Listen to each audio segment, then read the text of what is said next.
Go. Let's see what he's able to do here. Moving back around, and it looks like this complexity squad is actually going to make a B push right here.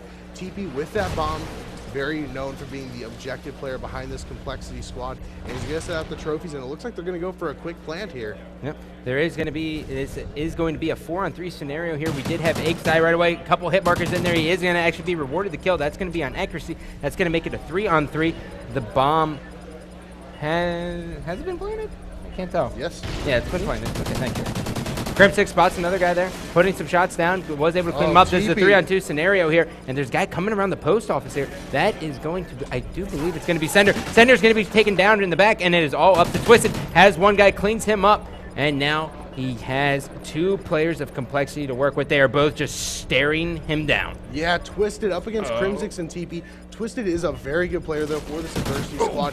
Tries to pick up one. No luck, though. 1-0 complexity, taking the early lead. Yeah, that was it was actually very interesting, too, because off the beginning, Aches ran all the way A to try to get a pick. Yeah, and I that's saw that. Some of the looks they're going to actually look to do. Some of the looks they're going to look to do. Jeez. Sentences are fun. Some of the things they're actually going to be looking to do is if Aches gets that pick when they actually do that full rush to A, or when they do that rush to A, then they're actually going to flip over and go to A instead of B. Yeah, I mean, the thing about the pushes on this map when you're going to either A or B is simply mixing it up and confusing the other team. One thing I have noticed on this map is when people are actually getting into the crunch time, they're tending to switch up the strategies that they are known for, like we saw in that Curse versus Curse match, and actually switch it up to try to pull a trick out of their sleeve. And essentially, that's what's going to win you the games in the long run, is being able to be unpredictable to a certain extent, but also to be able to simply go out there and make your plays and play at your own pace. Accuracy getting ready to throw down the trophy there. He does have the reflex, so it is going to go down very, very fast. If you guys are wondering, by the way, they are playing gentleman's rules. So if you see a ghillie suit or danger close nades, you have every right to tweet whoever's using them and call them a scumbag. Yeah, they did agree to gentleman's rules like you stated. And Golden Boy did give us full permission on that, so I mean, I'm certainly going to take full effect if we see the tracker site, the danger close, or the ghillies. Accuracy, though, does get the bomb down, cleaned up right away, and now looks like it is going to be a 3v2 situation. This actually favors adversity right now. Oh, yeah. Karma and Crimsix, though. Why don't we hop over here to Crimsix, as, never mind, he died, but he was 3-0 at the time. Well, it's all up to Karma. Karma does have 27 seconds here, and he's going to be taken out. Thanks, Buck. Chris Puckett giving us a little bit of info when it comes to the broadcaster mode here. Good guy, Puckett. Yep, ADV now showing that it is going to be 1-1 here, answering the call of call. This is terrible. Absolutely terrible joke. All right, Gandhi, so you personally, what do you feel is the best situation on this map? What do you like to do when it comes to Warhawk Search and Destroy? You know, I'm a big fan of A pushes. I've always have been a big fan of A pushes, but the problem with A pushes is that you're really relying on a sniper to either get a pick or your subs to be very, very good. And I am a terrible sub, so it never really works out for me. All right, well, we did actually see Crimsix go down right there, so it's going to be TP, Aches, and Karma, and Twisted goes down as well. Sender, Accuracy, and Diabolic left alive. A 3v3 situation. We are on board with TP here, and it looks like he's going to just kind of play very patient with the bomb, and they're going to try to go for a plant here. There is a guy over in water, and TP trying to make the most of this opportunity, get the bomb down now, and you know his teammates are going to be looking around. Oh, they're going to be baiting him. They did see it. Down goes TP. So that's going to leave it up to Aches and Karma. Aches now pushing around. He's actually going to grab the bomb and go for the sneaky. He's telling Karma to basically bait him, and they're not even looking for it. This is such a genius play. And finally, the guy goes, look through the gate. He goes right through gate. And so now the bomb goes down. He knows that one guy's going to be there. He doesn't connect with any of those shots. Still a 2-on-3 scenario. There's one guy going all the way around on a full flank, and it is all up to Aches in a 1-on-3 scenario. Has one guy, cleans him up, and now it is going to be a 1-on-2 as he is just going to watch the bomb. Oh! Yeah, and unfortunately for him right there, Aches isn't able to clean it up, so we are going to see a little bit of life out of adversity here. They are going to pick up the round, bomb timer going down, but it will be an easy defuse right there from Diabolic. So we see adversity go up 2-1 in the search and destroy. I wonder if we're going to see a little bit of life and a little bit of that spark come out of this adversity squad, and maybe a little bit of a turnaround here, and they might actually be able to take this map, but still very early on. Complexity not out of it at all, and they are a team that can turn things around and quick, especially when you look at who they have. Gandhi, who are you on board with? I'm actually going to check out Sender here, and the reason why is just because One, he is rocking a thermal, and he already threw one smoke, and I think it was a smoke. He already threw one smoke over, so that tells me right away that they are going to be looking to go for some trickery here. They're going to wrap all the way back around A. Look at this. They got one, and they said, listen, we got one guy picked over on B. Let's just send this all the way to A. And Complexity knows. You can just tell by the arrows. They're like, wait, I think there's something going on here that's unusual to us, and they were able to get a pick, so it's going to be a 3-on-3 scenario here, and Complexity now just is playing the waiting game. Yeah, and it looks like Complexity has a guy over near the Porter semi, and we see Sender trying to move over here, and it looks like he is indeed going to go for the plant, and there it is. He sees that his teammate has someone that he's getting ready to get into a gunfight with, and Sender's going to plant the bomb when his teammate does go down. So it's up to Sender and Twisted here, up against 3 members of Complexity. That will be Aches, Crimzix, and Karma. And why don't we go and stay on board with Sender simply because of the fact that he is 5-1 so far, playing very well for Adversity. And Twisted in a gunfight, he goes down. They're going to push into American now. Sender picks up one, looking for another. Oh! Picks it up! Great play by Sender from Adversity, and Hilton showing the spark, and that's what Adversity needs to come back and try to take this map. They have a lot of momentum going into this one, but they still have 3 more rounds to go if they look to take this game number 2.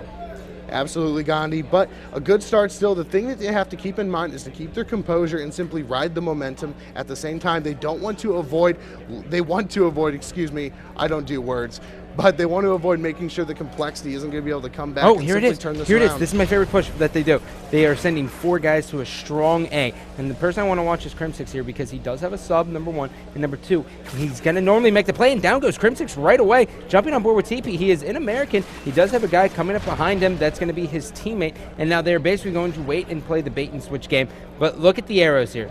All members of Adversity are just like, well, we know they're there. So let's just wait. And TP's content on waiting. He's just going to sit there. He knows that they know where he is. And you see a member of Adversity slowly starting to push up right here. And they really have TP just pinned down in American. Aches now slowly pushing up. He knows there's some guy around him somewhere. And he is up on top. Or yeah, he's actually in the building. Oh, and Aches is going to go down. That's going to leave it all up to TP. The last remaining guy who has been in American this entire time jumps out, challenges, and down goes TP. That is a 4-1 lead for ADV. Yeah, Sender at 10-1, playing so well for Adversity, really just putting them on his back in this one. Accuracy struggling, but no need as Sender picks it up. Great play from Adversity. Yeah, very, very impressive play here. I was going to give the leeway, obviously, to Complexity on this one, but safe to say Adversity is looking very, very good. I mean, I think what it comes down to for Adversity at this point, to be completely honest, Gandhi, is just the fact that they are hungry to stay in this. They don't want to go down 2-0, especially to Complexity, because then they're warmed up, and then that third game is Blitz, and we know how Complexity plays on Blitz. They are so good at that game, and the aggression maybe a little too much for Adversity. Well, here comes yet another A push here, but this time coming out of Adversity. Sender now watching all the angles he can. There is a little bit of a firefight here. One member is going to go down for ADV. And now we are seeing as Complexity is just going to swarm all around them. That's going to be 2 members dead. It is all up to Sender and Twisted. Sender still in this same situation. Down goes Twisted, and now here he comes. Sees the bomb. Now he's going to just push all the way around. He was able to acquire it. He knows this guy's going to be around him somewhere. He gets spotted, and down he goes, and Complexity finally answering the call. Yeah, I mean, you can't ever speak too soon, especially when it comes to this Complexity squad. They know exactly what they need to do to come back. I mean, after all of their past event success, they know what it takes to win. They are not going to give it up. They know that they need to simply take it a round at a time, get back into this game. At 4-2, Adversity definitely has the advantage, but Complexity could easily turn this around with a simple momentum swing. I think the person that's going to be able to do that is Aches. Yep, jumping on board with Aches here. I like where your head's at, sir. That was kind of cute. I like it. Aches now jumping up on the 18-wheeler, trying to get this first initial pick here. Bringing up the board. There's going to be 2 guys pushing to B. There's 1 guy watching at the top of A, 1 way in the back down by American, and he is going to see no one. Aches is essentially going to just be hanging out. Yeah, and Aches is simply going to make sure his teammates are safe over there. Picks up the first blood, though. They know exactly where Pat is, and he's going to try to rotate back around here, help his team out, and simply make sure that they're not going to get flanked around from that A side. And you have to wonder what they're doing at this point, if they're going to talk about maybe switching the strategy up. Aches is going to call that out, even though he doesn't put the shots into him. They know where another member is, but it looks like at the same time, like Adversity has committed over to this B side, and it's all up to Twisted right now, as I believe I did just see Accuracy go down, and TP plants the bomb. Bad situation for Twisted. Well, Twisted was able to take out one member of Complexity. He does have 3 more to go. So a little bit of a Rudy story here as he's slowly going to be taken out, and that is going to make it 4-3. Yeah, I mean, that was just a mountain to climb right there for Twisted. You had a 1v4 plus the bomb going down. That would have been a task for anybody to have to go through. But at the same time... Such a nerdy angle Aches just had right there. Did you see that? Just crouching in the middle of the street waiting because he knows everyone has to check the gate. They have to check gate. Yeah, Look at this. My man TP has a snipe. Yeah, to be honest, TP is going to move up here, and he's going to play very aggressive, but at the same time, he's going to push up real quick, try to get that sniper shot, and unfortunately, he pays for it, switches to the sniper right as Diabolic comes around the corner. Yep. Sender now pushing up, throws one grenade. We do see the smoke go down. His teammate is going to be arming this bomb. I don't know how far along he is, as I am going to rotate through it, and the bomb is going to make it down. Yeah, we're still looking at Sender here, and he's just going to be playing very passive, trying not to make a mistake. He doesn't want to cost his team anything. It is going to be a 4v2 situation. Aches did just go down, and now it's going to be Crimsix and Karma up against the entire Adversity squad, and this is going to be quite the task. Sender putting some great shots into someone right there, taking him out, and it's all up to Karma. Karma just hit the perfect slide there. Free fires and the guys in the back corner, and that's going to be ADV taking round number 8. They are 1 round away from winning game number 2. Yeah, I mean, the scoreboard speaks for itself. I mean, yeah, you have accuracy. He was struggling a little bit. He does have 2 plants, though, playing the objective work on this search and destroy. But Sender is just going off. 12-3 right now, including a plant. He's really the reason that they are winning right now against this Complexity squad. And you constantly see him making plays in those high-pressure situations, which are benefiting the Adversity team immensely at this point. Yep, Karma now pulling out the sniper rifle, trying to get a pick off a guy, top Genas or bottom Genas. Pulls a shot right through the window, doesn't connect, and he's going to be taken out. So this is going to be an early 4-on-3, and ADV looks to be in the driver's seat here in this game number 9. Oh, TP goes down too. It is all up to Crimsix, or else ADV will actually be taking game number 2. Crimsix has the world ahead of him, and he's going to be taken out, and that means ADV will actually take game number 2, showing a lot of life in this series, and this is what I wanted to see. Yeah, I mean, I called it at 3-1. I'm actually going to stay with that, though. Yeah, you should. Even though Adversity got that one, I feel like Complexity, moving on from this, they take the S&D, they're going to put it in their back pocket. Mr. X as a coach is going to keep him in the game. He's going to tell him to just move past it, go on to the blitz. Holy Merlin's beard. So good at that. Sender 13 kills, 3 deaths. Off. I'm not even mad. I'm kind of amazed. Yeah. That's borderline impressive. I mean, we were talking about him before the match, saying that he was really going to be someone who had Yeah, that was actually your player to watch before. Yeah. Mm-hmm. So, Sender living up to his name here. Ladies and gentlemen, coming up next, we do have Octane Blitz. So, we're going to go to a quick commercial break. When we return, Complexity is playing Octane Blitz. Stay tuned.